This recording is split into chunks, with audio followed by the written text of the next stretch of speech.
ഞാൻ അവളെ ഒരുപാട് ഇഷ്ടപ്പെടുന്നുണ്ട്. ഒരുപാട്.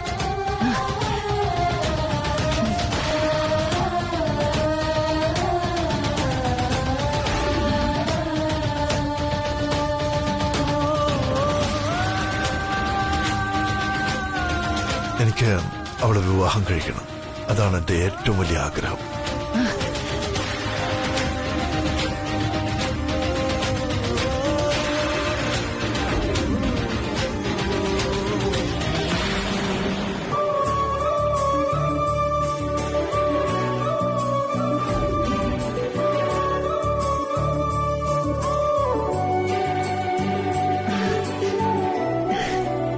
നന്നായി. ഈ വാക്കുകൾ നിന്റെ മനസ്സിൽ നിന്ന് വന്നതാണെന്ന് ഈ അമ്മയ്ക്കറിയാം. മോൻ അവളെ ഇഷ്ടമാണെങ്കിൽ, ജീവിതത്തോട് വിളക്കി ചേർക്കാൻ ആഗ്രഹിക്കുന്നുവെങ്കിൽ ഒരിക്കലും നീ അവളെ കൈവിടരുത്,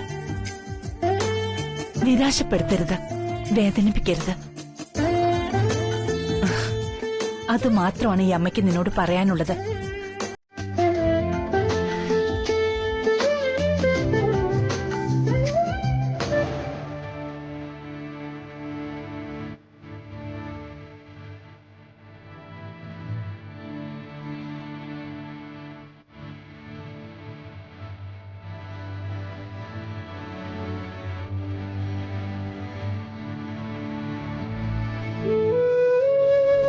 ഇനിയെങ്കിലും ഇപ്പതാ ഇവിടെ വെച്ച് സത്യം ചെയ്യണം, അവളെ ഒരിക്കലും കൈവിടില്ലെന്ന്. ജീവിത അവസാനം വരെ അവളോടൊപ്പമായിരിക്കും സന്തോഷമായി ജീവിക്കുന്നതെന്ന്. മോനെ, നിന്റെ ഈ തീരുമാനം സത്യമല്ലേ?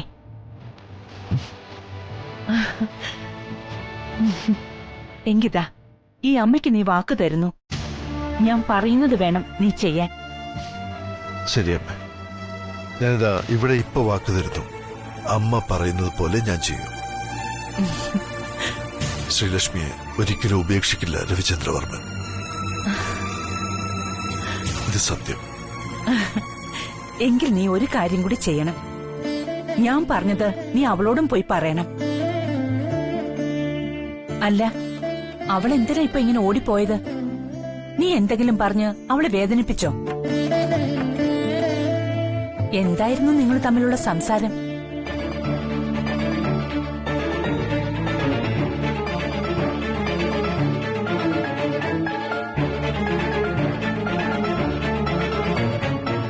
നീ എന്തെങ്കിലും തറുതല പറഞ്ഞു കാണും.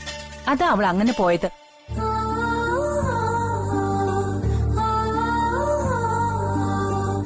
നോക്ക്, അവളോട് നീ ഇനി സമാധാനത്തോടെ സംസാരിക്കാവൂ. നിന്റെ അമ്മയാ നിന്നോട് ഈ പറയുന്നത്. ആളുകൾ എന്തു വേണമെങ്കിലും പറഞ്ഞെന്നിരിക്കും. അവരെന്ത് ചിന്തിച്ചാലും എനിക്ക് പ്രശ്നമല്ല. ഞാൻ സ്വാർത്ഥയാണെന്ന് കരുതിക്കോട്ടെ, എന്നാലും കുഴപ്പമില്ല. എനിക്ക് എന്റെ കുടുംബമാണ് എപ്പോഴും വലുതെന്ന് ഞാൻ വിശ്വസിക്കുന്നു. എന്റെ മോന്റെ സന്തോഷവാ എനിക്ക് എല്ലാത്തിലും പ്രധാനം. നിങ്ങൾ തമ്മില് വയസ്സിന്റെ വ്യത്യാസം ഉണ്ടെങ്കിലും അവള് സമ്മതിച്ചു കഴിഞ്ഞതാ നിങ്ങളുടെ ഈ ബന്ധം. ഇത് വെച്ച് അവൾ എങ്ങനത്തെ പെൺകുട്ടിയാണെന്ന് ആൾക്കാർ പറഞ്ഞാലും എനിക്ക് കുഴപ്പമില്ലാതെ. നിനക്ക് സന്തോഷം കിട്ടുമെങ്കിൽ ആളുകൾ എന്തു വേണമെങ്കിലും പറഞ്ഞോട്ടെ, ഒരു പുല്ലിന്റെ വില കൊടുക്കില്ല ഞാൻ. നിങ്ങൾ രണ്ടാളും പല്ലാണ്ട് കാലം സന്തോഷത്തോടെ ജീവിക്കുമെന്നാ എന്റെ വിശ്വാസം.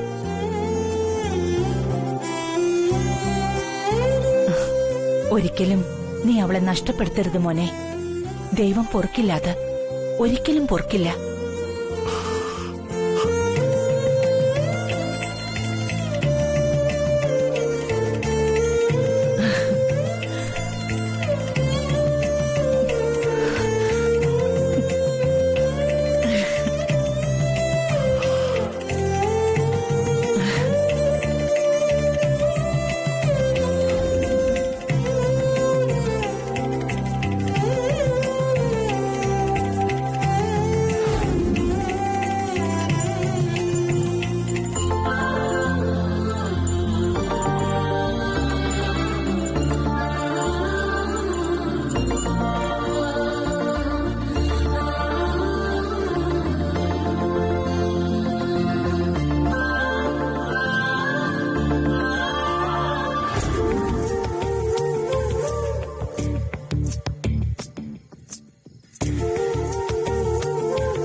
സത്യം പറഞ്ഞ എനിക്കിപ്പോഴും ഇതങ്ങോട്ട് വിശ്വസിക്കാൻ പറ്റുന്നില്ല ശ്രീ. എന്ത് ധൈര്യത്തിലാ നീ ആരോടും പറയാതെ ആ വീട്ടിലെ സാറിന്റെ അടുത്ത് കയറി ചെന്നത്? പ്രേമം തലയ്ക്ക് പിടിച്ചവര് ഇടയ്ക്കൊരു മിസ്അണ്ടർസ്റ്റാൻഡിംഗ് വരുമ്പോ ഇതുപോലുള്ള ചില സാഹസങ്ങൾ കാണിക്കുന്നത് ഞാൻ സിനിമയിൽ കണ്ടിട്ടുണ്ട്. നേരിട്ടൊരനുഭവം ഇപ്പൊ ഇതാദ്യമായിട്ടാ കേൾക്കുന്നത്. ആ സമയത്ത് എനിക്ക് എന്ത് പറ്റിയെന്ന് അറിയില്ല കൃഷ്ണേ. ശരിയും തെറ്റും ഒന്നും ഓർത്തില്ല. മനസ്സിൽ വന്നത് അങ്ങോട്ട് കയറി ചെല്ലാനോ. ചെന്നു അപ്പൊ കാണുന്നത് സാറ് ഞാൻ കൊടുത്ത മുല്ലച്ചെടിക്ക് വെള്ളം ഒഴിക്കുന്നതാ. അതോടെ കണ്ടപ്പോ മനസ്സിന്റെ കൺട്രോള് പൂർണ്ണമായിട്ടും പോയി. പിന്നെ വായി തോന്നിയതൊക്കെ പറയായിരുന്നു ഞാൻ. ചീത്ത പറഞ്ഞോ?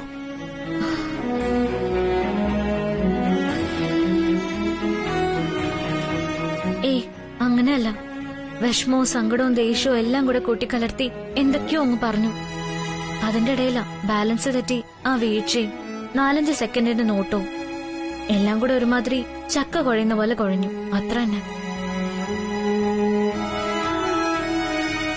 സാരമില്ലടി. മനസ്സിന്റെ ഉള്ളിൽ നിന്ന് വരുന്ന സങ്കടം അണപൊട്ടി ഒഴുകുന്ന വാക്കുകളൊന്നും തെറ്റാറില്ല. നിന്റെ മനസ്സിൽ തോന്നിയ കാര്യങ്ങളെല്ലാം പറഞ്ഞപ്പോ നിനക്ക് ആശ്വാസമായില്ലേ? തൽക്കാലം അതോർത്ത് ആശ്വസിച്ചാ മതി. അതൊരാശ്വാസമൊന്നും അല്ലടി. ഇപ്പോഴും ഒരു അമിത ഭാരം. പ്രത്യേകിച്ചും രവിസാറിന്റെ അമ്മ കൂടി വന്നപ്പോ ഞാനങ്ങ് വിളറി വെള്ളക്കടലാസ് പോലെ ആയിപ്പോയി. ഒരു തരത്തിലാ അവിടുന്ന് ഊരിപ്പോകുന്നത്. ആ അമ്മ എന്ത് വിചാരിച്ചു കാണുമോ എന്തോ. എന്ത് വിചാരിക്കാൻ? സംഭവിച്ചതൊക്കെ നല്ലതിനാണെന്നാ എന്റെ അഭിപ്രായം. നീ കേട്ടിട്ടില്ലേ, everything happens for a reason. ഇപ്പോഴീ സംഭവിച്ചതിനും ഒരു കാരണം ഉണ്ടാവും. നിങ്ങൾ തമ്മിലിപ്പുണ്ടായിരിക്കുന്ന ഈ വിടവ് മൂടിക്കെട്ടാനേ നിന്റെ ഈ പോക്കും വരെ ഉപകരിക്കൂ. രവിസാറിന്റെ വിശ്വാസം എന്ന വാക്ക് ഇപ്പോഴും എപ്പോഴും നിന്റെ മനസ്സിലുണ്ടല്ലോ. അതുപോലെ സാറിനുണ്ടാവും അതേ ഫീല്, നിന്നോടുള്ള വിശ്വാസം. യഥാർത്ഥ വിശ്വാസം ഒരിക്കലും തെറ്റാറില്ല ശ്രീ. നീ നോക്കിയോ, നിന്റെ ഈ രവിവർമ്മൻ സാറ് നിന്റെ അടുത്തേക്ക് തന്നെ വീണ്ടും വരും. വരുവടി, വന്നിരിക്കും, എനിക്ക് ഉറപ്പ്.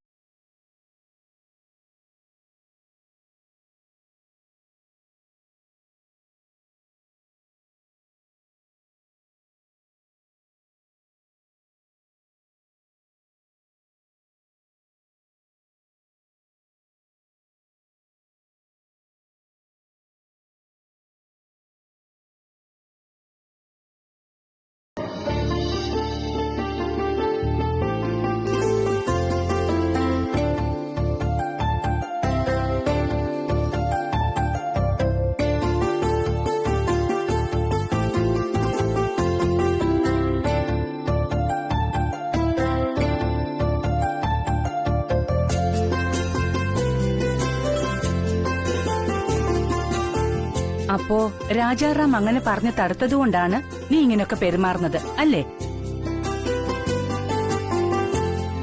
അവൻ പറഞ്ഞതിൽ വലിയ തെറ്റൊന്നുമില്ല. പക്ഷേ നീ അതിനെ ആവശ്യത്തിലും വലിയ ഗൗരവത്തിൽ കണ്ട് നിന്റെ മനസ്സിനെ വിഷമിപ്പിച്ചു. സത്യത്തിൽ ആ വെയർഹൌസ് പ്രോപ്പർട്ടിയുടെ കാര്യം രാജാറാം എന്നോടും പറഞ്ഞിരുന്നതാ. രവിയുടെ തീരുമാനമായിരിക്കും എന്റെയും തീരുമാനമെന്ന് ഞാൻ മറുപടിയും കൊടുത്തു. നിനക്കിപ്പോ അതിനെ വിട്ടുകൊടുക്കാൻ ഇഷ്ടമില്ല, അത്രയല്ലേ ഉള്ളൂ. പക്ഷേ അത് വെച്ച് ശ്രീലക്ഷ്മിയിൽ നിന്നും നീ ഇങ്ങനെ ഓടി ഒളിക്കുന്നത് ഒരിക്കലും അംഗീകരിക്കാൻ പറ്റില്ല രവി.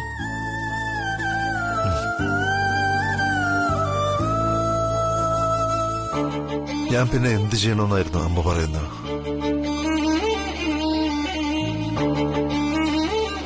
Very simple. നിന്റെ ശത്രുക്കൾ ശ്രീലക്ഷ്മിയെ ഉപദ്രവിച്ചാൽ നേരിടാനുള്ള മുൻകരുതൽ എടുക്കണം. നമ്മുടെ പ്രിയപ്പെട്ടവർ തോളോട് തോൾ ചേർന്ന് നമ്മുടെ ഒപ്പം ഉണ്ടെങ്കിൽ എന്ത് ആപത്ത് വന്നാലും അതിനെ നേരിടാനുള്ള കരുത്ത് നമുക്കുണ്ടാവും രവി. എനിക്കുറപ്പാ നീ കാരണം ശ്രീലക്ഷ്മിക്ക് ഒരബദ്ധം വരില്ലെന്ന്. ഇനി അഥവാ അങ്ങനെ എന്തെങ്കിലും സംഭവിച്ചാൽ തന്നെ ഈ രവിചന്ദ്രവർമ്മൻ വെറുതെ ഇരിക്കുവോ? ഇല്ലല്ലോ. എപ്പോഴും കോട്ട് സൂട്ട് ഇട്ട് നടന്നാലും ഈ കൈയുടെ ശക്തി എന്താണെന്ന് ജിഡിക്കും അറിയാൻ പറ്റും. നീ ഉണ്ടെങ്കിൽ നമ്മൾ ആരെ പേടിക്കാനാ രവി? നീയല്ലേ ഞങ്ങളുടെ ഉരുക്കുകോട്ടയും കാവൽക്കാരനും. പുരാണ പാരായണം നടത്തി അമ്മ ഇപ്പൊ സംസാരിക്കുന്ന ഭാഷ തന്നെ മാറിയിരിക്കുക. ഏതായാലും അമ്മ വെറുതെ സംസാരിക്കുമ്പോ തന്നെ മനസ്സിനൊരു ധൈര്യമാണ്. അപ്പോ ഇതുപോലെ ആത്മവിശ്വാസം തരുന്ന വാക്കുകൾ കൂടി പറയുമ്പോ മനസ്സിന്റെ ധൈര്യം 100 മടങ്ങ് വർദ്ധിക്കുന്നത്. വിശ്വാസം എന്ന 3 അക്ഷരത്തേക്കാൾ ശക്തിയുള്ളതാണ് അമ്മ എന്ന 2 അക്ഷരം എന്ന് പലപ്പോഴും തോന്നാറുണ്ട് എനിക്ക്. യു ആർ ഓൾവേസ് ഗ്രേറ്റ് അമ്മ. You are always great. Thank you.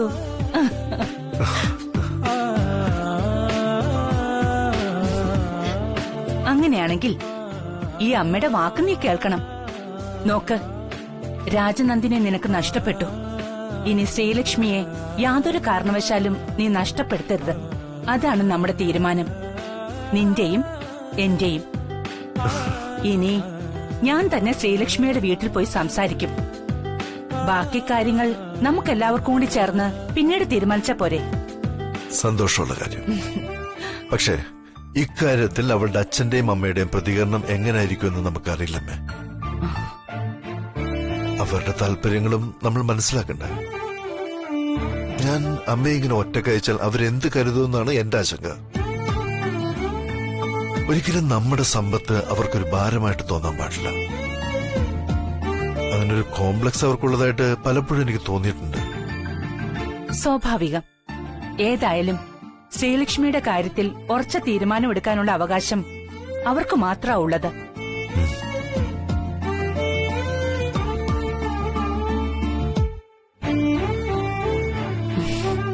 ഞാൻ ഇമോഷണലായി എന്തൊക്കെയോ പറഞ്ഞു അല്ലേ? I am sorry Ravi. അപ്പോ ഇനി നമ്മൾ എന്ത് ചെയ്യും? എങ്ങനെ നമുക്കിതിനെ മുന്നോട്ട് നീക്കാൻ സാധിക്കുന്നത്? ഡോണ്ട് വറി അമ്മ. ഇതിപ്പോ ഞാൻ തന്നെ ആദ്യം സംസാരിക്കും. ആദ്യം ശ്രീലക്ഷ്മിയോട്, പിന്നെ അവളുടെ അച്ഛനമ്മമാരോട്. That's done. പക്ഷേ ചെറിയൊരു ടെൻഷനുള്ളത് അവൾ ഇവിടെ വന്ന് സംസാരിച്ചു പോയതിനു ശേഷം എനിക്ക് തന്നെ അവളോട് സംസാരിക്കാൻ ഒരു പേടിയാകുന്നു എന്നുള്ളത്. അതെനിക്ക് ഇഷ്ടപ്പെട്ടു. ഏതായാലും നിനക്കത് വേണം. പേടി നല്ലതാ, പ്രത്യേകിച്ചും പങ്കാളിയുടെ കാര്യത്തിൽ. അവരെ പേടിയുണ്ടെങ്കിലേ സമയത്തും കാലത്തും നീയൊക്കെ വീട്ടിൽ വരൂ. സന്തോഷം. പേടിച്ചിരിക്കുന്നു. ഇനി അമ്മയ്ക്ക് നിന്നോട് പ്രധാനപ്പെട്ട ഒരു കാര്യം കൂടി പറയാനുണ്ട്. അതിന് നോന്ന് മാത്രം പറയാൻ പറ്റില്ല. കാരണം അത് നീ മാത്രം എടുക്കേണ്ട തീരുമാനമാ. നീ ഒറ്റയ്ക്കെടുത്ത തീരുമാനത്തെ തിരുത്താനുള്ള തീരുമാനം.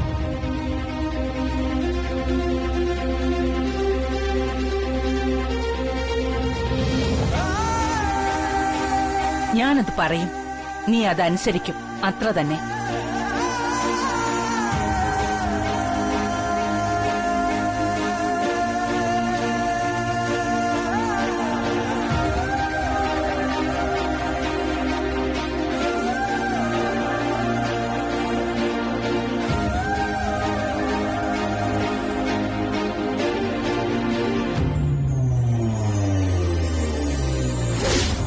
തനിക്കിതുപോലെ കുറെ ചോദ്യങ്ങളുണ്ടാവുമെന്ന് എനിക്കറിയായിരുന്നു. അതിനെല്ലാം ഇപ്പൊ പറയാൻ ഒരുത്തരേ ഉള്ളൂ, തന്റെ ജീവന്റെ വില. ഞാൻ തന്റെ ജീവിതത്തിൽ വന്നാൽ തന്റെ ജീവൻ പോലും നഷ്ടപ്പെടും ചിലപ്പോ.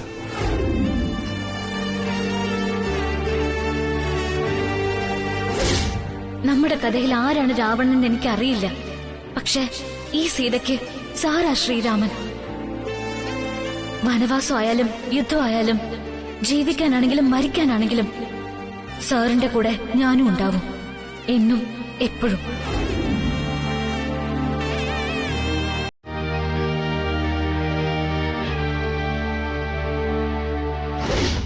ഇനി സാറ് തീരുമാനിക്കൂ സർ. നമ്മുടെ സന്തോഷം നിറച്ച് ഈ ശബ്ദം കേൾക്കണോ, അതോ എന്റെ കണ്ണുനീർ വീണ് ഇതിന്റെ ശബ്ദം നിലയ്ക്കണോ എന്ന്. ഇത് ഞാൻ ഇവിടെ തൂക്കിയിടും, സാറിന് തീരുമാനിക്കാൻ.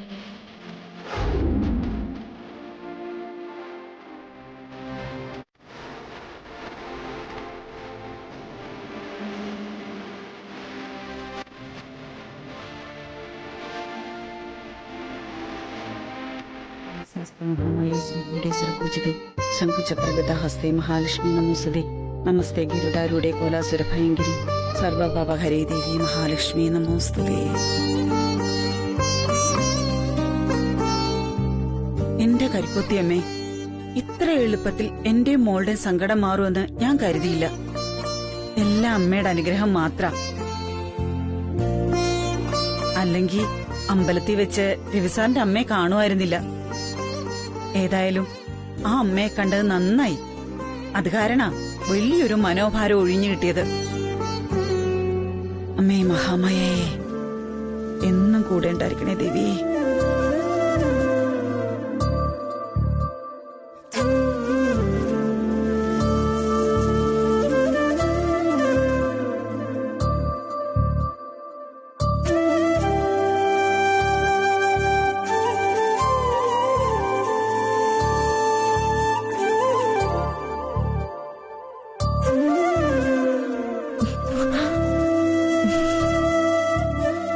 എന്താ മോളെ നീ ഇങ്ങനെ വന്നിരിക്കുന്നത്?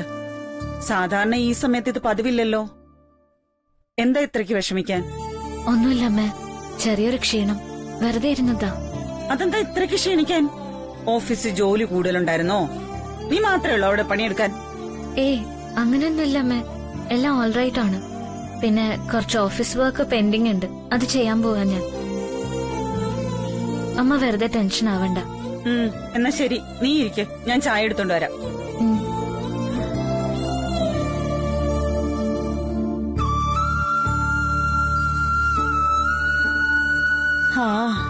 മുമ്പൊരിക്കലൊരു കല്യാണം മുടങ്ങിയപ്പോ ഒരുപാട് കഷ്ടപ്പാടുകൾ നേരിടേണ്ടി വന്നതാ. അന്നെല്ലാം കീഴ്മേൽ മറിഞ്ഞ പോലെയായിരുന്നു. ഇനിയൊരു ജീവിതം ഉണ്ടോന്ന് പോലും ചിന്തിച്ചു പോയതാ. എന്നാൽ ചില സമയങ്ങളിൽ കാര്യങ്ങൾ എത്ര പെട്ടെന്നാ പരിഹരിക്കപ്പെടുന്നത്. ജീവിതം എന്ന് പറഞ്ഞാൽ മറിഞ്ഞും തിരിഞ്ഞും ഇങ്ങനെയൊക്കെയാണെന്ന് ഇപ്പോഴൊക്കെയാ മനസ്സിലാവുന്നത്. ചില സമയങ്ങളിൽ വലിയ ഭാരം പോലും ഒന്നും അല്ലാന്ന് തോന്നും. എല്ലാം കരിക്കോത്തിയമ്മയുടെ ഓരോരോ കളികളാ.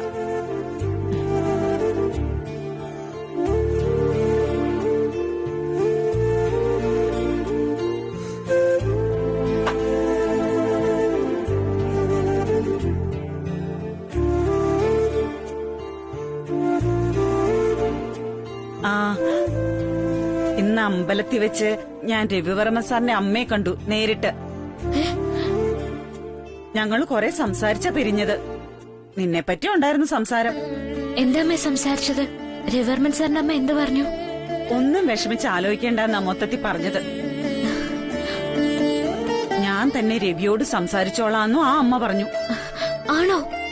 പക്ഷെ ഇവിടെ അച്ഛനോട് ഇക്കാര്യമൊന്നും അമ്മ പറഞ്ഞില്ലല്ലോ. ഇല്ല, നീ അതിനെപ്പറ്റി ഇനി ആലോചിച്ച് വിഷമിക്കൊന്നും വേണ്ട. എല്ലാം അറിയേണ്ട സമയത്ത് അറിഞ്ഞോളും. ഏതായാലും പ്രശ്നങ്ങളൊക്കെ താമസിയാതെ അവസാനിക്കാൻ പോവല്ലേ. ശരിയമ്മേ, മനസ്സിലായി. അല്ലാതെ വേറെ കുഴപ്പമൊന്നും ഉണ്ടാവില്ലല്ലോ അല്ലേ? എന്തോന്ന് കുഴപ്പം? എല്ലാം ഞാൻ നോക്കുന്നുണ്ട് ഇവിടെ.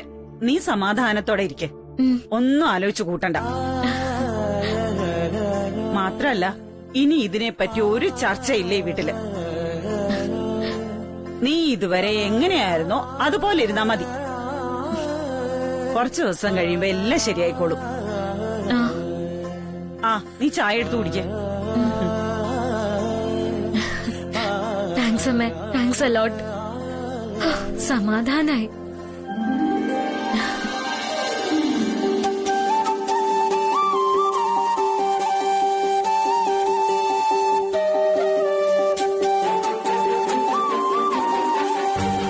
ഇടയ്ക്ക് കുറച്ചുനാൾ എന്നെ കുറെ വെള്ളം കുടിപ്പിച്ചില്ലേ, അതിന്റെ പ്രതികാരം ഞാൻ ചെയ്യുന്നുണ്ട്. സൂക്ഷിച്ചിരുന്നോ?